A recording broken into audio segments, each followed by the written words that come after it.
झारखंड लोकसभा के सीरीज में आज आपको लोहरदगा सीट के बारे में बताया जा रहा है।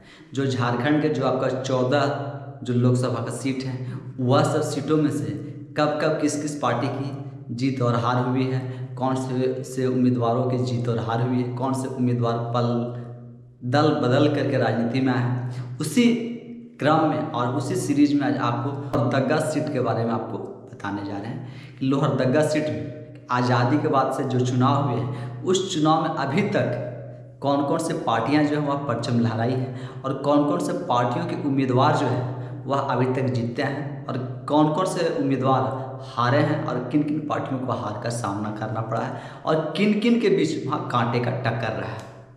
चलिए अब आपको बताते हैं लोहरदगा लोकसभा सीट के बारे में। लोहरदगा लोकसभा सीट का जो पहली चुनाव है आपको 1957 में होता है, यानी देश में जो चुनाव होते हैं वह आपका 1952 में होता है। उस समय लोहरदगा जो है वह रांची लोकसभा सीट के अंदर आता है और वह लोकसभा रांची में रहता है। लेकिन 1957 में वह रांची से अलग होकर के वह खुद जो है लोहरदगा अपना एक सीट बन जाता है लोकसभा का चुनाव। 1957 में पहली बार लोकसभा चुनाव वहाँ होता है और यह सीट जो है वह अनुसूचित जनजाति के लिए आरक्षित सीट होता है।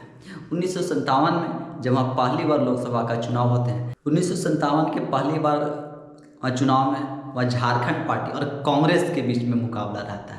यानी कि पहली बार 1957 चुनाव में कांग्रेस पार्टी को वहाँ हार मिलती है और झारखंड पार्टी को इग्निस बेग जो रहते हैं, झारखंड पार्टी के उम्मीदवार इग्निस बेग वह जीतते हैं और जो कांग्रेस पार्टी के उम्मीदवार जेतम खेरवार रहते हैं उनको हार का सामना करना पड़ता है। यानी पहली बार जब वह लोकसभा सीट जो अलग होता है, रांची से अलग होकर के जब वहाँ चुनाव लड़ते हैं, तब कांग्रेस को वहाँ सफलता नहीं मिलती है और उस समय झारखंड पार्टी के उम्मीदवार जो हैं वह चुनाव जीतते हैं तो वह चुनाव जीत करके वहाँ से संसद तक का सफ़र करते हैं। यह आपका 1957 में जो मतलब उस लोकसभा सीट में पहली बार चुनाव है। उसके बाद जो दूसरा उस लोकसभा सीट पर जो आपका चुनाव होता है वह आपका 1962 में होता है। 1962 में जो कांग्रेस अपना उम्मीदवार है वह यहाँ बदल देती है। यानी 1957 में जो उम्मीदवार उतारी थी उनसे जब हार का सामना करना पड़ता है, तब उनके जगह पर या कार्तिक उरांव को आपको कांग्रेस टिकट देती है। यानी जेतम खेरवार जो है वह हार जाते हैं तो उनके जगह पर कांग्रेस जो है वह कार्तिक उरांव को टिकट देती है और इनके सामने जो है उसमें एक स्वतंत्र मतलब क्या है इंडिपेंडेंट और निर्दलीय उम्मीदवार के तौर पर डेविड मंजूनी जो होती है वह चुनाव जीतने में सफल होती है। यानी डेविड मंजूनी चुनाव 1962 वाला चुनाव जो होता है उसमें वह जीत हासिल करके वह संसद भवन तक पहुंचते हैं और कांग्रेस को दूसरी बार भी वहाँ हार का सामना करना पड़ता है और झारखंड पार्टी को भी हार का सामना करना पड़ता है। यानी जो स्वतंत्र जो इंडिपेंडेंट निर्दलीय कैंडिडेट रहता है वह चुनाव दूसरी बार 1962 में वहाँ जीतता है। उसके बाद जो अगला चुनाव आपका होता है 1967 में, तीसरी बार फिर से कांग्रेस जो इससे पहले जिसको उम्मीदवार बनाए थे, यानी जो दूसरा चुनाव वहाँ हुआ तब जो कार्तिक उरांव को फिर से कांग्रेस उसी को टिकट देती है और उसके सामने जो प्रतिद्वंदी नेता रहते हैं वह भारतीय जनसंघ की यहाँ से एंट्री होती है 1967 से। तो भारतीय जनसंघ के तरफ से एस बड़ाईक जो होते हैं वह उम्मीदवार होते हैं। यानी एस बड़ाईक जो होते हैं वह भारतीय जनसंघ के तरफ से उम्मीदवार होते हैं, लेकिन इनको हार का सामना करना पड़ता है। और जो पिछली बार जो स्वतंत्र कैंडिडेट से जो हार गए थे कार्तिक उरांव कांग्रेस के उम्मीदवार, वह जीत का स्वाद जो है वह चख जाते हैं यहाँ से। यानी 1967 में कांग्रेस को पहली बार जीत मिलती है लोहरदगा सीट पर। इसके बाद 1971 में लोकसभा का चुनाव होता है। 1971 में भी आप अगर देखें तो कांग्रेस जो है वह फिर से एक बार वही कार्तिक उरांव पर भरोसा करती है और उनको ही मैदान में उतारती है और उनके सामने जो पिछली बार भारतीय जनसंघ के थे, इस बार भारतीय जनसंघ जो है अपना उम्मीदवार जो है वह चेंज करती है। इस बार भी उनके सामने जो है वह भारतीय जनसंघ के ही उम्मीदवार रहते हैं और उनका ही सामना करना पड़ता है कार्तिक उरांव को, जो कि वहाँ का सिटिंग सांसद है। 1971 में भारतीय जनसंघ जो है वह अपना उम्मीदवार बदलती है और इस बार वह रोपना उरांव को उम्मीदवार बनाती है। यानी 1971 में जो भारतीय जनसंघ है वह रोपना उरांव को उम्मीदवार बनाती है। लेकिन जो कांग्रेस है वह फिर से यह सीट जीतने में सफल होती है और जनसंघ को फिर से हार का सामना करना पड़ता है, यानी 1971 में। अब 1971 के बाद जो अगला चुनाव आपका होता है वह 1977 में होता है। 1977 में आप देखिए कि कांग्रेस फिर से कार्तिक उरांव पर भरोसा के जताती है और फिर से उनको टिकट देती है। और इस बार भारतीय जनसंघ के जाकर भारतीय लोकदल से सामना होता है। और भारतीय लोकदल जो अपना उम्मीदवार उतारती है वह लालू उरांव के रूप में भारतीय लोकदल जो है वह लालू उरांव को मैदान में उतारती है। और कार्तिक उरांव जो है वह चुनाव हार जाती हैं, यानी वह सिटिंग सांसद रहते हुए चुनाव हार जाते हैं और भारतीय लोकदल का यानी से न परचम लहरता है और लालू उरांव के रूप में पहली बार जीत हासिल करती है भारतीय लोकदल 1977 में। इसके आगे फिर जो अगला चुनाव होता है आपका 1980 में। 1980 में एक बार फिर से कांग्रेस जो है वह कार्तिक उरांव को ही टिकट देती है और कार्तिक उरांव को ही मैदान में उतारती है। और कार्तिक उरांव के सामने कारमा उरांव जो है वह जनता पार्टी के उम्मीदवार होते हैं, यानी पिछली बार भारतीय लोकदल के उम्मीदवार से वह हार गए थे, लेकिन इस बार जनता दल जो है वह मैदान में आती है। कार्तिक उरांव जो है वह चुनाव जीतने में सफल होते हैं, यानी कांग्रेस का वह फिर से परचम लहराते हैं और जनता दल के जो कारमा उरांव होते हैं वह चुनाव हार जाते हैं 1980 में। 1980 के बाद 1984 में फिर अगला जो लोकसभा का चुनाव होता है। अब कांग्रेस जो है अपना यहाँ फिर उम्मीदवार बदल देती है, यानी कार्तिक उरांव की जगह पर जो कांग्रेस है वह सुमति उरांव को लाती है। और 1984 में पहली बार भाजपा का यहाँ एंट्री होता है, लेकिन भाजपा जो है वह ललित उरांव को टिकट देती है, उम्मीदवार बनाती है। लेकिन 1984 में जो इंदिरा गांधी वाली सहानुभूति होती है, इस सहानुभूति में बीजेपी यह टिकट नहीं जीत पाती है और फिर से यह जो है वह कांग्रेस की झोली में टिकट जाती है, कांग्रेस की झोली में यह सीट जाती है और यहाँ से जो सुमति उरांव है वह जीतने में कामयाब होती है 1984 में। या इसके बाद जो आपका अगला चुनाव होता है वह 1989 में होता है।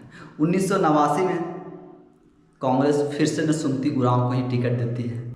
भाजपा भी अपने उम्मीदवार नहीं बदलते, यानी 1989 में देखें तो न भाजपा अपना उम्मीदवार बदलती है और न ही कांग्रेस अपना उम्मीदवार बदलती है।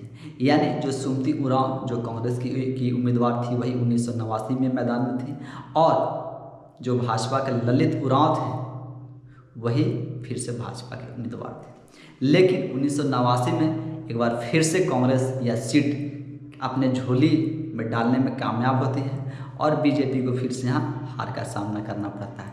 यानी 1989 में भी बीजेपी के यहाँ खाता नहीं खुलता है और सुमति उरांव के रूप में यह सीट भी हुआ कि कांग्रेस के झोली में ही जाता है।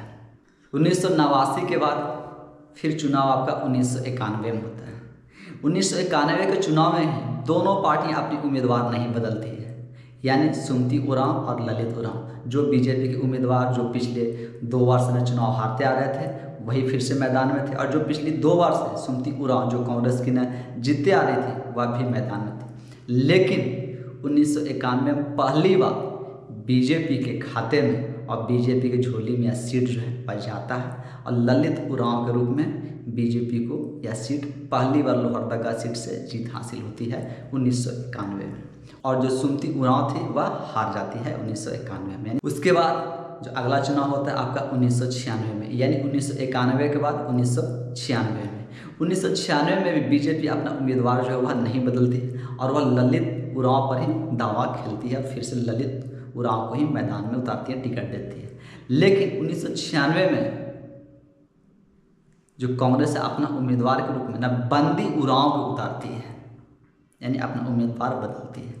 लेकिन 1996 में भी लगातार दूसरी बार बीजेपी के झोली में यह सीट जाती है, लोग बीजेपी जीतने में कामयाब होती है और कांग्रेस के बंदी उरांव जो है वह हार जाती है। 1996 के बाद जो अगला चुनाव 2 साल में ही हो जाते हैं, यानी 1998 में, यानी सरकार की जो बहुमत वाली खेला जो वहाँ चलते रहती है 1998 में। 1998 में कांग्रेस अपना उम्मीदवार बदलती है, इंद्रदेव नाथ भगत को लाती है और बीजेपी अपने फिर उसी उम्मीदवार पर ललित उरांव पर ही भरोसा जताती है और उसे ही मैदान में लाती है। लेकिन जो ललित उरांव है वह यह सीट हार जाते हैं और बीजेपी की झोली से सीट निकल करके और कांग्रेस की झोली में चली जाती है। तो 1998 में फिर से यह सीट जो है कांग्रेस अपने पाले में कर लेती है। इसके बाद फिर 1998 में भी सरकार जो है वह ज़्यादा दिन तक चलती है नहीं, और फिर एक साल के अंदर ही 1999 में जो मध्यवर्ती चुनाव होते हैं वह फिर से हो जाता है। 1999 में बीजेपी जो है वह दुखी भगत को उम्मीदवार बनाती है और कांग्रेस जो है वह इंद्रनाथ भगत को ही मैदान में उतारते हैं, जो कि उनका सिटिंग सांसद है। लेकिन 1999 में दुखी भगत यह सीट जीतने में कामयाब होते हैं और इंद्रदेव नाथ जो होते हैं वह यह चुनाव हार जाते हैं 1999 में। यानी देखिए तो यह सीट जो है ना, कभी बीजेपी, कभी कांग्रेस, तो कभी आपका झारखंड पार्टी और उसके बाद निर्दलीय का भी, सबका यहाँ मतलब वर्चस्व जो है वह रहा। मतलब अभी तक आप ये नहीं कह सकते किसी एक पार्टी का यहाँ वर्चस्व रहा है। 1999 के बाद जो अगला चुनाव होता है वह आपका 2004 में, यानी झारखंड में। पहले तो यह संयुक्त बिहार था, अब बिहार से अलग होने के बाद जब झारखंड बना तब जो पहला चुनाव होता है वह आपका 2004 में झारखंड में होता है। 2004 में भी आप अगर देखें तो कांग्रेस की तरफ से रामेश्वर उरांव और भाजपा की तरफ से दुखा भगत को टिकट दिया जाता है 2004 में, जब झारखंड अलग होती है। तब झारखंड अलग होने पर पहली बार जो है वह कांग्रेस के झोली में फिर यह टिकट जाती है रामेश्वर उरांव के रूप में, और दुखा भगत जो है वह 2004 में यानी बीजेपी के उम्मीदवार जो है वह हार जाते हैं। इसके बाद 2009 में बीजेपी अपना उम्मीदवार जो है वह बदलती है और दुखा भगत के जगह पे सुदर्शन भगत को लेकर के आती है, और जो कांग्रेस के उम्मीदवार वही रहते हैं। लेकिन कांग्रेस जो है इस चुनाव में पीछे छूट जाती है और इनका सामना जो होता है वह चमरा लिंडा से होता है, जो कि वह निर्दलीय कैंडिडेट थे, उनसे इनका सामना होता है। और चमरा लिंडा जो है वह दूसरे नंबर पर रहते हैं और बीजेपी 2009 में सुदर्शन भगत के रूप में यह जीतने में कामयाब होती है और यह कामयाबी इनके झोली में जाती है, यानी 2009 में। इसके बाद 2009 के बाद 2014 में आते हैं। 2014 में एक बार फिर से बीजेपी जो है वह सुदर्शन भगत पर ही भरोसा जताती है और उसे टिकट देकर के मैदान में उतारती है। वही रामेश्वर उरांव फिर से 2014 में आमने सामने होते हैं, यानी कांग्रेस के टिकट पर जो रामेश्वर उरांव हैं वह 2014 में फिर इनके सामने आते हैं। लेकिन 2014 में सुदर्शन भगत जो है वह जीतने में कामयाब होते हैं और रामेश्वर उरांव जो है यह चुनाव हार जाते हैं 2014 में। इसके बाद 2019, चूँकि 2014 था वह नरेंद्र मोदी का लहर था, उस मोदी लहर में भी रामेश्वर उरांव को हार का सामना करना पड़ता है। लेकिन खैर चूँकि पहले से ही न सुदर्शन भगत जो है वह वहाँ से चुनाव जीत रहे थे। उसके बाद 2019 में बीजेपी एक बार फिर से सुदर्शन भगत पर ही भरोसा जताती है और उनको ही टिकट देती है, क्योंकि उसमें भी नरेंद्र मोदी जी का हवा रहता है, प्रधानमंत्री मोदी का हवा रहता है।